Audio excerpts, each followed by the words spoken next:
Olive oil is the essence of Greek Mediterranean cooking. It is the key ingredient in almost any dish. It's a way of life.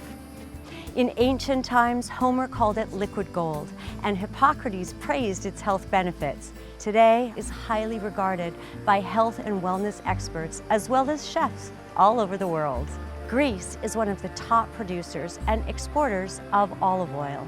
Let's discover some of the tastiest olives and finest olive oils.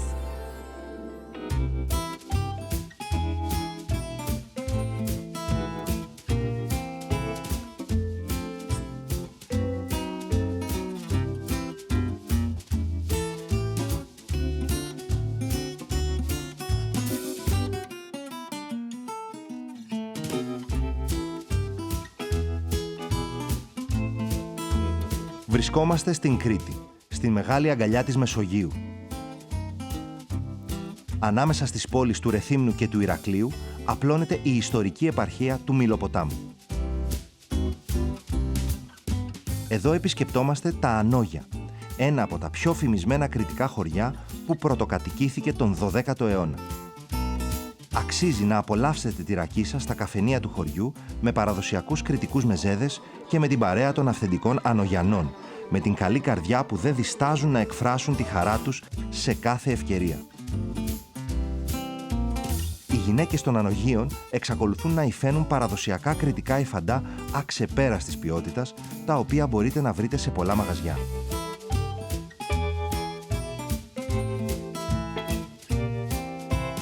Εδώ επισκεπτόμαστε και το σπίτι του σπουδαίου κρητικού λιράρη Νίκου Ξυλούρη, που συνέβαλε αποφασιστικά στη διάδοση της κρητικής μουσικής παράδοσης.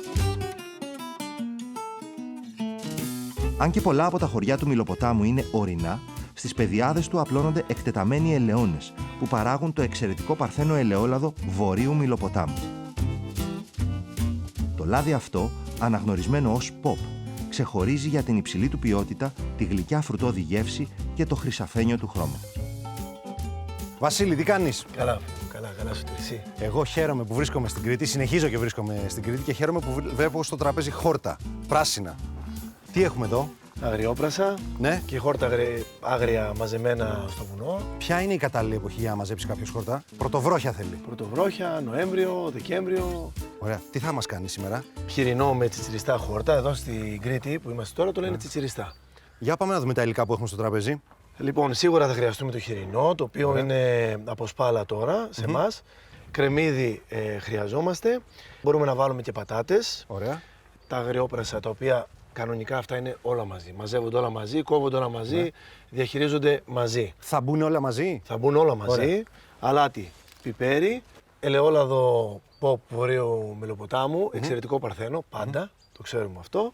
Λίγο νεράκι, θα μας βγάλουν και τα χόρτα, δεν θέλουμε πολύ νερό. Ωραία. Πώς ξεκινάμε? Λοιπόν, ελαιόλαδο μπόλικο, εδώ είμαστε Κρήτη. Ελαιόλαδο Μιλοποτάμου. Ελαιόλαδο Μιλοποτάμου, εξαιρετικό παρθένο, ξαναλέω, πάντα. Ποικιλία συγκεκριμένη. Ποικιλία κορονέικη.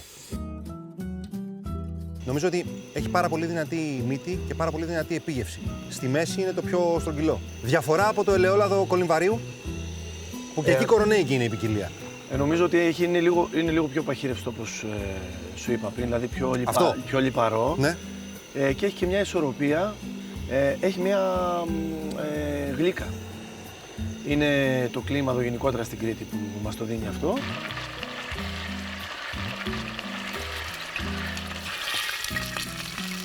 Δεν χάνουμε χρόνο, θα προχωρήσουμε με το κρεμμύδι. Θα κόψουμε και λίγο αγριόπρασο. Αυτά τα χόρτα μαζί, ψιλοκομμένα όλα. Μπορούμε να τα έχουμε από πριν έτοιμα. Ωραία.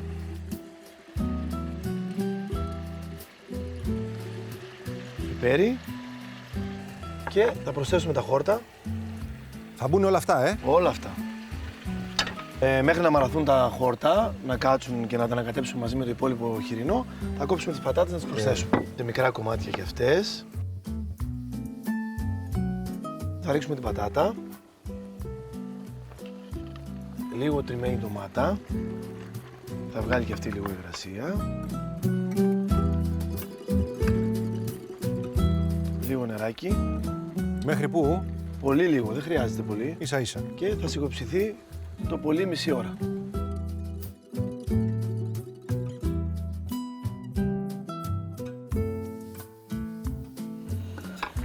Σωτήρη, έτοιμο. Εξαιρετικά. Ευχαριστώ. Και φυσικά θα βάλουμε και ελαιόλαδο. Εξαιρετικό παρθένο ελαιόλαδο, βορείο Μελοποτάμου. Όλες οι μυρωδιές και ο μάραθος βγαίνει πολύ.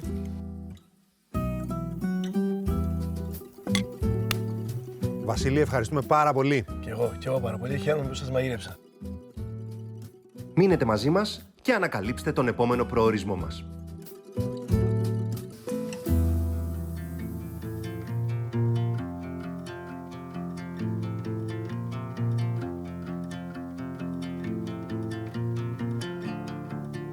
Στους πρόποδες του όρους Αραχναίου, στην Αργολίδα, το χωριό Λιγουριό σε καλωσορίζει με την ησυχία και τη ζεστασιά της ελληνικής υπαίθρου.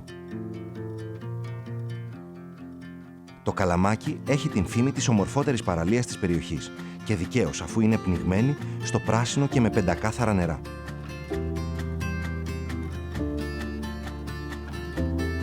Περικυκλωμένο από λιόδεντρα, το Λιγουριό είναι επίσης γνωστό για το εξαιρετικό ελαιόλαδό του, που παράγεται από ελιές ξερικές της τοπικής ποικιλίας Μανάκη, στο μέγιστο υψόμετρο που μπορούν να ευδοκιμήσουν.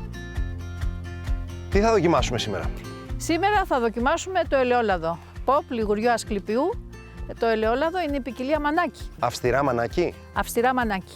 Άρα περιμένουμε να δοκιμάσουμε μια πιο στρογγυλή γεύση, ένα πιο μαλακό λάδι γευστικά Ακριβώς. και ένα λάδι που πρέπει να καταναλωθεί λίγο πιο σύντομα, δεν αντέχει τόσο πολύ. Ναι, είναι μια κοπέλα η οποία γερνάει πολύ γρήγορα, αλλά διατηρεί τη φρεσκάδα της για πολύ καιρό. Με τι θα το δοκιμάσουμε? Συνήθως το δοκιμάζουμε πάνω σε ένα καψαλισμένο ζεστό ψωμί, αλλά ένας εναλλακτικός τρόπος είναι να το δοκιμάσουμε πάνω σε βραστή πατάτα. Βραστή πατάτα πάμε σήμερα λοιπόν. Βραστή πατάτα. Ωραία. Σε ακολουθώ. Μου δείχνεις. Μπροστά μας έχουμε δύο ελαιόλαδα.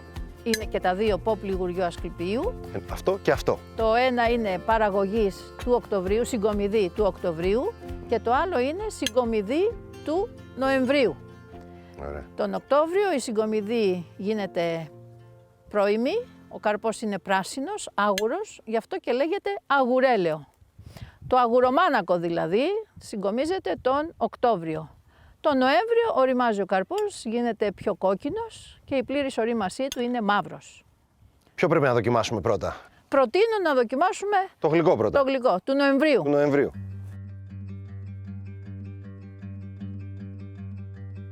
Θα βάλουμε αλατάκι, Ναι. φρέσκο αλάτι, πιπεράκι. Α, θα τα βάλεις όλα. Θα τα βάλω γιατί αυτά αναδεικνύονται μαζί με το ελαιόλαδο. Ποια είναι η σχέση με το Ασκληπείο, με το ιερό? Ναι, ο Θεός της Υγείας ο Ασκληπιός χρησιμοποίησε το ελαιόλαδο ως θεραπευτικό μέσο. Στην είσοδο του μουσείου υπάρχει μία αναθηματική πλάκα του Απελάη λεγόμενη, όπου εκεί πέρα υπάρχει εγχάρακτη μαρτυρία ενός ασθενούς ο οποίος θεραπεύτηκε με τη βοήθεια του Θεού χρησιμοποιώντας το ελαιόλαδο από κεφαλαλγίες. Δηλαδή το χρησιμοποιούσαν και ως θεραπευτικό μέσο κατά την αρχαιότητα. Πώς συνηθίζετε να χρησιμοποιείτε το συγκεκριμένο ελαιόλαδο στη μαγειρική? Στην κουζίνα μας το χρησιμοποιούμε φρέσκο, ομό, σε μαρινάδες, dips βεβαίως. Ο σκοπός είναι να προστατεύσουμε τις βιταμίνες. Και πώς καταλαβαίνει κάποιος ότι έχει να κάνει με ένα ποιοτικό ελαιόλαδο? Θα το γευτεί, θα το βάλει μέσα σε ένα ποτήρι και θα το γευτεί.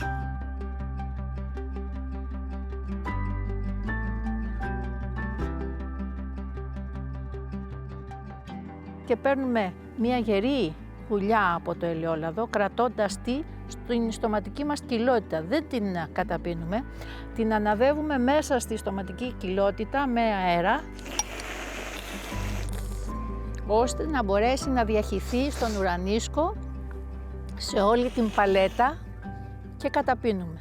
Παρακολουθούμε την κίνηση του υγρού στο λαιμό μας, ώστε να νιώσουμε και την επίγευση. Εάν ένα ελαιόλαδο δεν είναι ποιοτικό, θα νιώσουμε μια δυσάρεστη επίγευση, θα νιώσουμε κάτι άσχημο. Το άσχημο δεν μιλάμε για το κάψιμο. Όχι. Το κάψιμο είναι... Το κάψιμο είναι θετικό Θετικό. πρόσημο και αφορά στις πολυφενόλες. Όταν έχουμε ένα αγουρέλαιο με με μεγάλο αριθμό πολυφενολών, νιώθουμε αυτό το κάψιμο. Τα ώριμα ελαιόλαδα είναι πιο γλυκά. Αναστασία, Ευχαριστώ πάρα πολύ. εγώ ευχαριστώ για τις πληροφορίες και για αυτά τα ωραία που δοκίμασα.